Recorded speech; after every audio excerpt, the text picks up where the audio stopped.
मेष राशि के महानुभावों को सादर नमन। जैसा कि हम जानते हैं, शनिदेव मीन राशि में प्रवेश कर चुके हैं। मेष राशि के जातकों के लिए ढैया का 7.5 का प्रथम चरण, प्रथम 2.5 साल शुरू हो चुका है। क्या बहुत घबराहट है आप सबको? नहीं, घबराने की नहीं आवश्यकता है, क्योंकि देखिए, शनिदेव मीन राशि में कभी भी बहुत दुष्परिणाम नहीं देते हैं, क्योंकि एक तो उनकी समराशि है और द्वितीयतः वो गुरुदेव की बहुत इज्जत करते हैं, सम्मान करते हैं। हाँ, कुछ सावधानियाँ जरूर बरतनी है कि यह समय अच्छे से गुजरे, विशेष परेशानी न हो।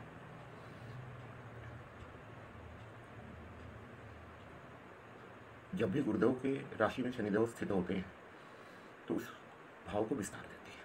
आपके 12वें भाव पर स्थित है, स्वाभाविक रूप से खर्चों में वृद्धि होगी।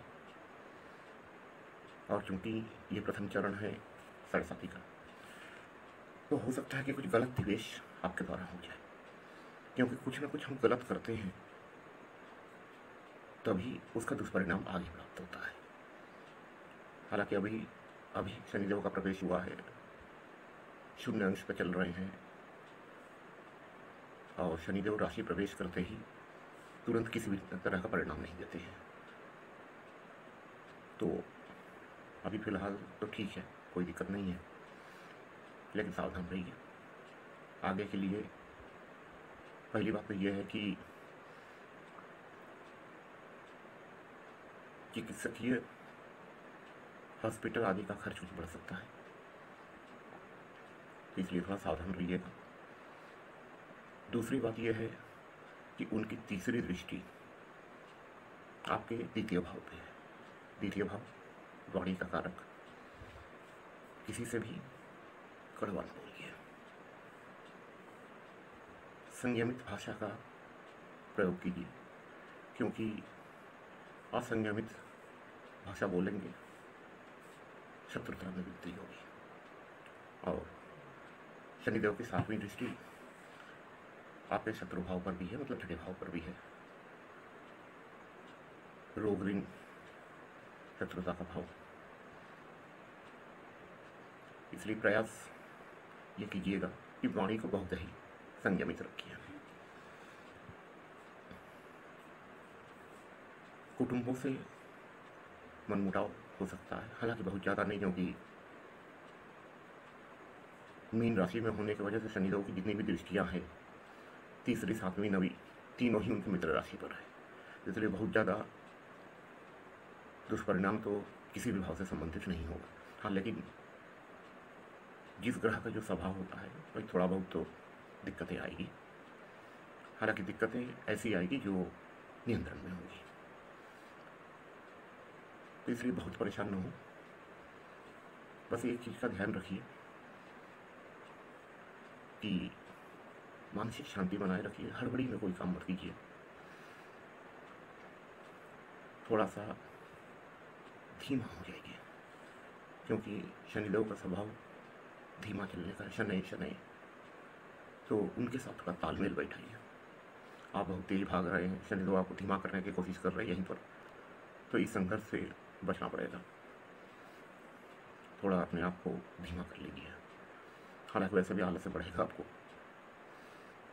दूसरी बात ये कि थोड़ा सा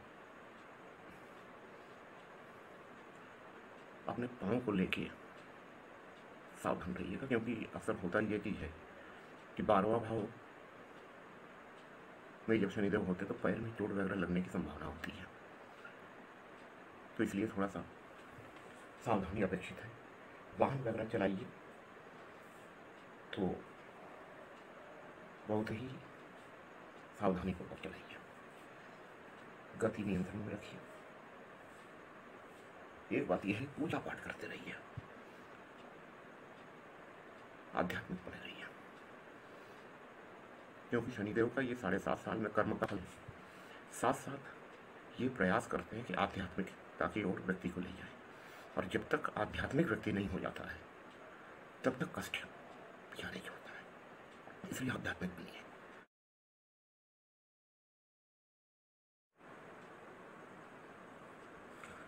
विशेषकर मई मध्य तक, जब तक देवगुरु मिथुन राशि में नहीं प्रवेश कर जाते हैं, पिता का स्वास्थ्य का विशेष ध्यान रखें।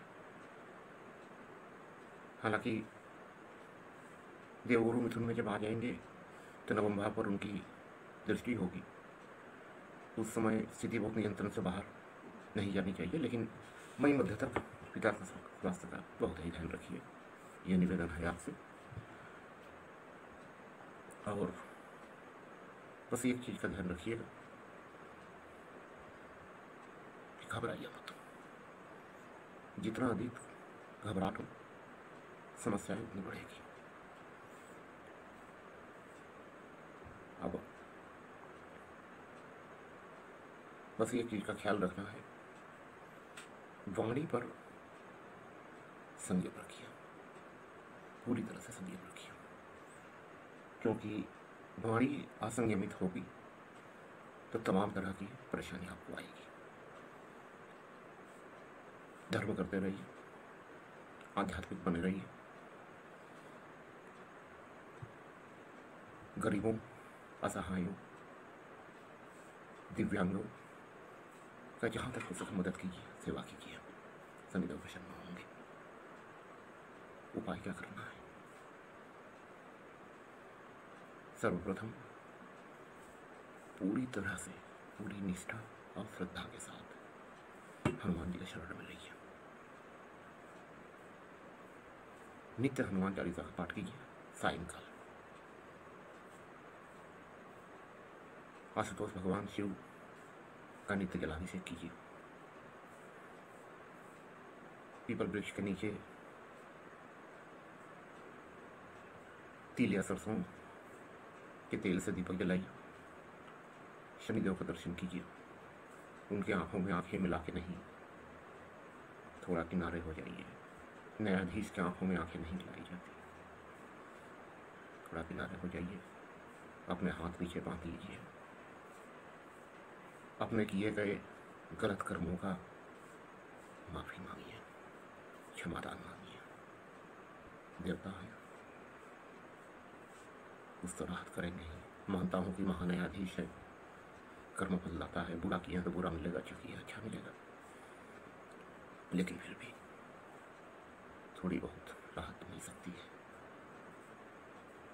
इसलिए क्षमादान मांगिए उनसे।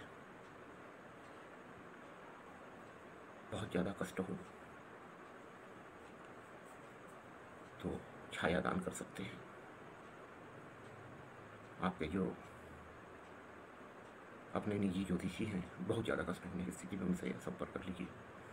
अगर वो मंत्र जाप वगैरह करवाने के लिए बोलते हैं, करवा सकते हैं। लेकिन एक बात मैं आपको बता दूं कि मंत्र जाप अगर आप करवाते हैं, या मैं ये कहूँ कि आप कोशिश कीजिए खुद करने का, क्योंकि शनिदेव हमेशा प्रसन्न खुद करने से होते हैं। असमर्थता हो तो ब्रह्मदेव से करवा सकते हैं, लेकिन ब्रह्मदेव से पूछ लीजिए कि वो किस समय करेंगे। उस वक्त जब वो जाप पूजा करें वहाँ उपस्थित होइए। मैं ये नहीं कह रहा हूँ कि ब्रह्मदेव पूजा नहीं करेंगे या कुछ भी गलत करेंगे, नहीं। मैं इसलिए ये कह रहा हूँ कि जब ब्रह्मदेव पूजा करें वहाँ उपस्थित होइए, कि अपना समय दीजिए, उस पूजा में स्वयं को शामिल कीजिए, अधिक कल्याण होगा। ये तो वो वाली बात हुई कि भाई चलो मैंने ये कर दिया, हमारा कर्म खत्म, अब आप जानो आपका काम जाना। इस ढंग की पूजा नहीं।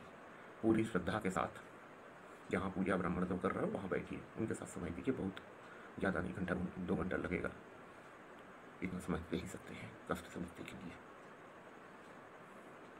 और फिर से कहूँगा, बिल्कुल मत घबराइए, बस हनुमान जी के शरण में रहिए। आपके लिए समय सुखमय हो। आज यहीं तक। नमस्कार, राम राम। वृष राशि के महानुभाव सादर नमन। जैसा कि आप जानते हैं 29 मार्च को शनिदेव मीन राशि में प्रवेश कर चुके हैं। आइए जानते हैं मीन राशि में प्रवेश करने पर शनिदेव वृष राशि के जातकों को क्या फल देंगे। शनिदेव का गोचर अभी आपके 11वें भाव में हो रहा है। अत्यंत शुभ गोचर है। अभी तक जो हो रहा था आपके साथ कि 10वें भाव में जब तक शनिदेव गोचर कर रहे थे कि हर काम में आपको डिले हो रहा था। काम तो हो रहा था, निश्चित रूप से काम हो रहा था, लेकिन डिले के साथ हो रहा था। जो परिणाम आप जितना जल्दी चाह रहे थे वो परिणाम आपको प्राप्त नहीं हो रहा था। अब शनिदेव के 11वें भाव में प्रवेश कर जाने से अब काम की गति आपकी बढ़ जाएगी, साथ ही साथ आपके आय में वृद्धि होगी। क्योंकि एक तो शनिदेव 11वें भाव में बहुत अच्छा फल देते हैं और दूसरा मीन राशि में स्थित है। गुरुदेव की राशि में जब भी शनिदेव स्थित होते हैं तो वो उस भाव को विस्तार देते हैं, तो स्वाभाविक रूप से आपकी आय की वृद्धि होगी। बड़े भाई बहनों से संबंध अच्छा होगा, आपकी इच्छाओं की पूर्ति होगी, क्योंकि 11वां भाव इच्छा पूर्ति का भी भाव होता है।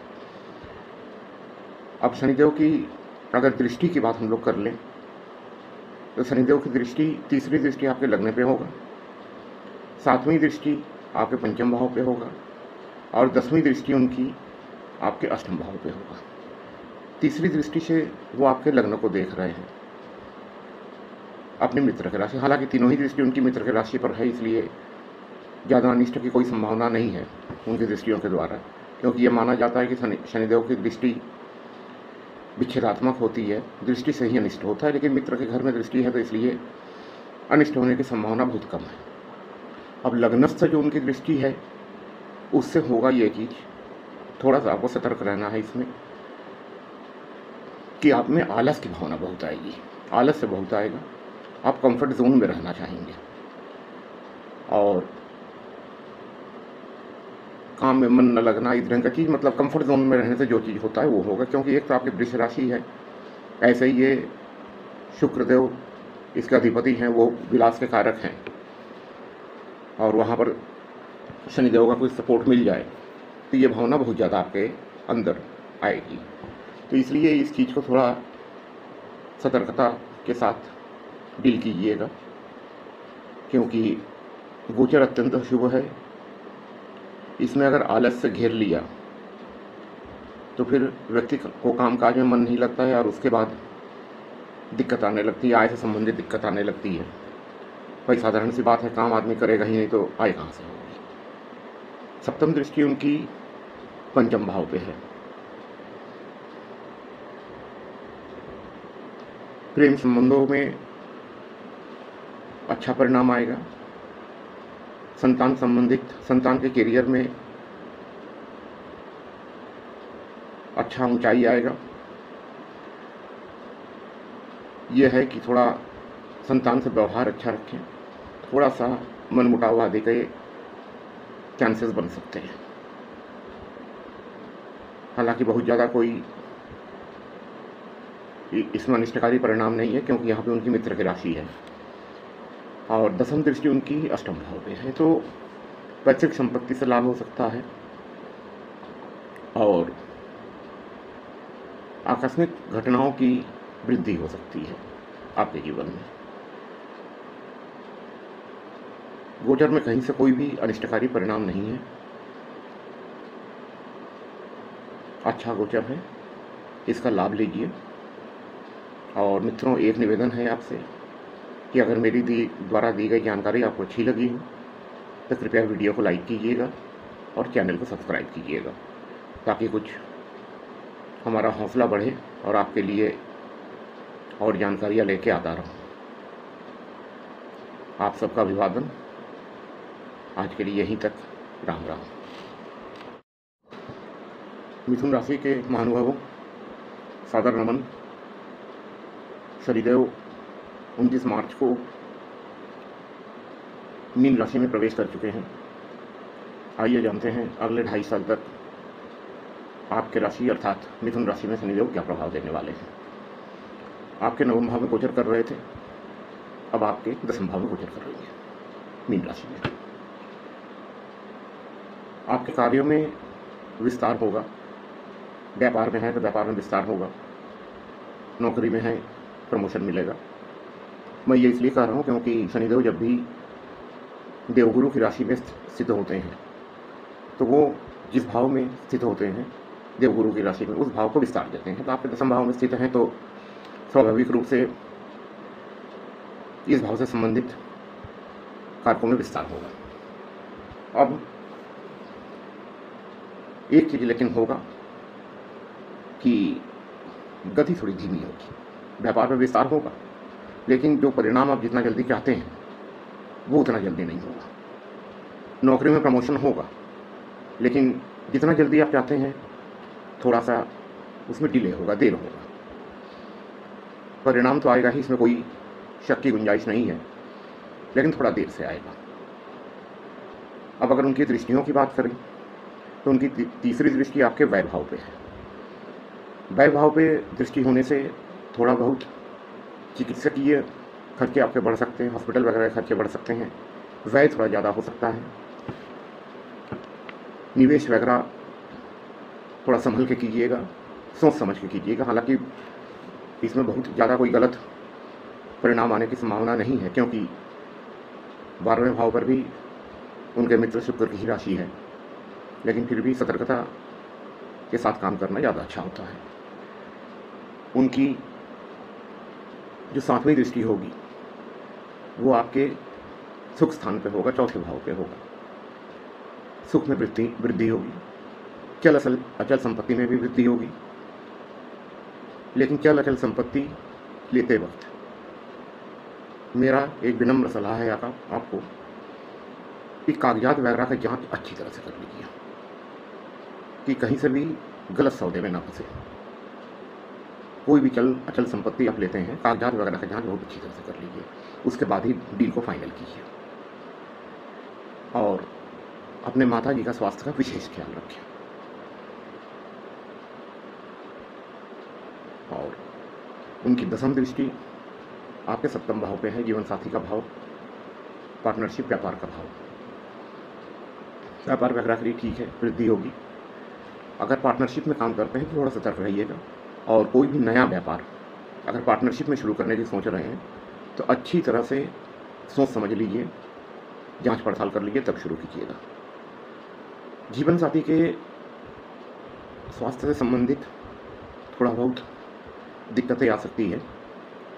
हालांकि उनके अगर वो कहीं नौकरी पेशा हैं या मान लीजिए कोई स्वतंत्र व्यापार कर रहे हैं तो उसमें वृद्धि होगी, लेकिन उनके स्वास्थ्य का थोड़ा ध्यान रखिएगा। और विशेष कुछ नहीं है, केवल व्यय पे थोड़ा सा ध्यान दीजिएगा कि व्यय बहुत ज़्यादा न बढ़ने पाए, क्योंकि जहाँ तक हमें लग रहा है थोड़ी सी व्यय वृद्धि होने के संभावना ज़्यादा है। मित्रों, अगर मेरी द्वारा दी गई जानकारी आपको अच्छी लगी हो तो हौसला बढ़ाने के लिए कृपया वीडियो को लाइक और चैनल को सब्सक्राइब कीजिएगा ताकि आपके लिए नई नई जानकारियाँ लेके आ सकूं। आज के लिए यहीं तक। आप सबको नमन। राम राम।